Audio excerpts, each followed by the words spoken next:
Bonjour, cette vidéo est la deuxième du chapitre Évolution des quantités de matière lors d'une réaction. Dans la vidéo précédente, nous avons vu, sur un exemple de réaction chimique, comment réaliser un tableau d'avancement. Nous allons voir maintenant comment exploiter un tableau d'avancement pour déterminer les quantités de matière finale des espèces chimiques d'un système. Pour cela, nous allons devoir nous intéresser à une nouvelle grandeur. Cette grandeur, c'est ce que l'on appelle l'avancement maximal. L'avancement maximal, c'est une grandeur théorique. Elle est notée Xmax et elle correspond à la plus petite valeur de l'avancement pour laquelle la quantité finale de l'un au moins des réactifs est nulle. Ce réactif, pour laquelle la quantité finale est nulle, est appelé le réactif limitant. Nous allons à présent calculer la valeur de Xmax pour un exemple. Reprenons le système étudié dans la vidéo précédente.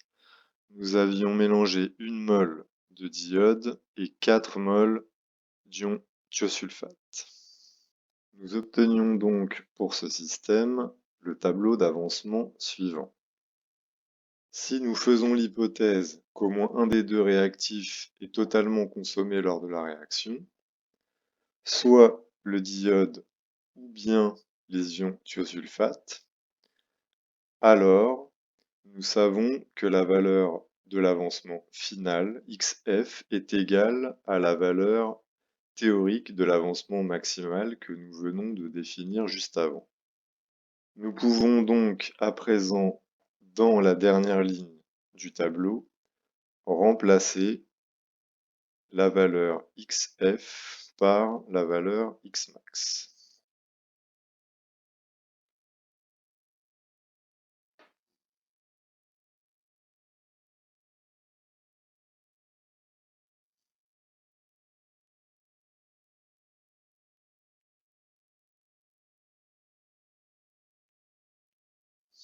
Maintenant que nous avons supposé que Xf était égal à Xmax, nous avons en fait deux hypothèses à traiter. Soit c'est le réactif I2 qui est limitant, c'est-à-dire dont la quantité finale est nulle, soit c'est l'autre réactif, c'est-à-dire l'ion thiosulfate qui est le réactif limitant. Donc si c'est I2 qui est le réactif limitant, c'est la quantité finale de I2 qui est nulle. Donc si on regarde dans le tableau d'avancement,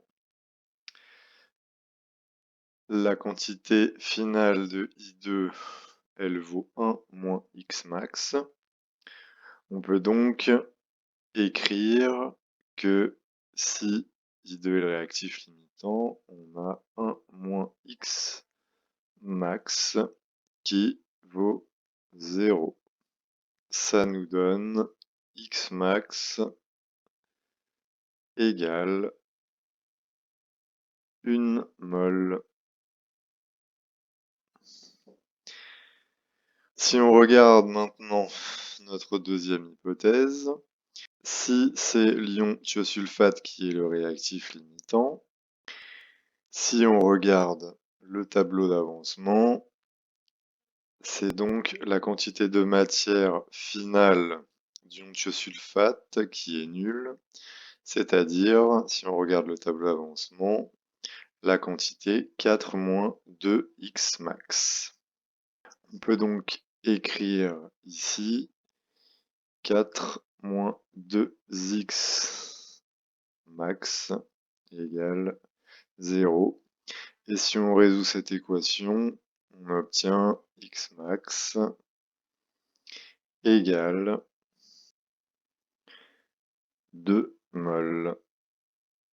Comme Xmax doit être la plus petite valeur de l'avancement pour laquelle la quantité finale de l'un au moins des réactifs est nulle, la plus petite valeur des deux ici c'est 1 mol. On trouve donc ici notre valeur de X max qui vaut 1 mol. Et notre réactif limitant, ici, c'est I2.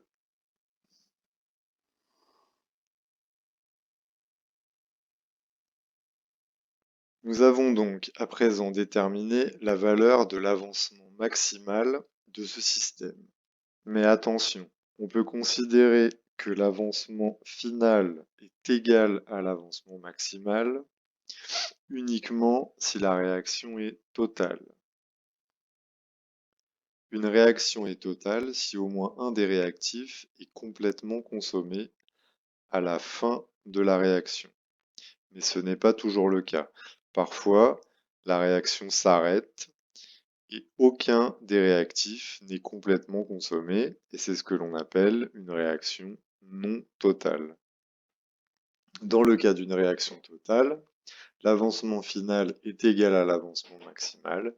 Il suffit donc de déterminer l'avancement maximal pour connaître les quantités de matière finale de toutes les espèces chimiques.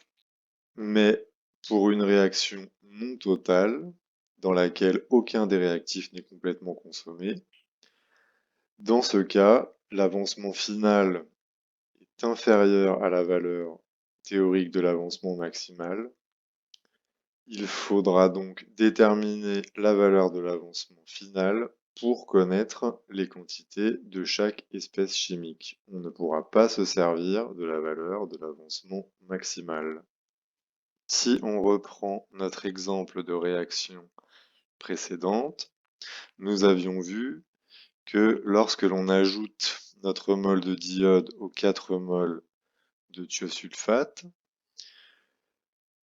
le diode en solution est jaune, et lorsqu'on l'ajoute à la solution d'ion thiosulfate qui est incolore, on observe que la couleur orangée disparaît car le diode est totalement consommé. Nous sommes donc dans le cas d'une réaction totale. Nous allons donc pouvoir utiliser la valeur de X max que nous avons trouvée comme valeur de l'avancement final et remplacer celle-ci dans notre tableau d'avancement pour déterminer les différentes quantités de matière finale de chaque espèce chimique de notre système. Écrivons donc l'expression de la quantité de matière finale en fonction de l'avancement final pour chacune des espèces chimiques de ce système. Pour cela, il suffit de recopier les expressions obtenues dans la dernière ligne de notre tableau d'avancement. Nous obtenons donc pour le diode une quantité de matière finale qui vaut 1 moins l'avancement final. Pour les ions thiosulfate, 4 moins 2 fois l'avancement final. Pour les ions iodures, 2 fois l'avancement final. Et pour les ions tétrathionates, 1 fois l'avancement final. Et comme nous avons vu que l'avancement final est égal à l'avancement maximal que nous avons calculé égal à 1 mol, nous pouvons donc calculer chaque quantité de matière finale. Donc pour I2, nous aurons 1 moins 1, donc comme c'est le réactif limitant, 0 mol. Pour les ions thiosulfate, 4 moins 2, c'est-à-dire 2 mol. Pour les ions iodures, 2 mol. Et pour les ions tétrathionates, 1 mol. Et nous avons donc bien calculé toutes les valeurs des quantités finales de chaque espèce chimique du système.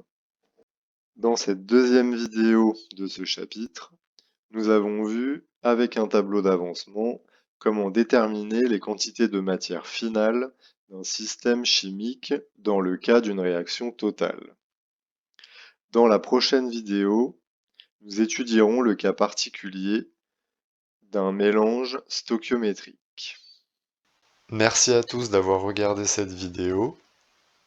N'oubliez pas de vous abonner et si la vidéo vous a plu, de mettre un pouce bleu.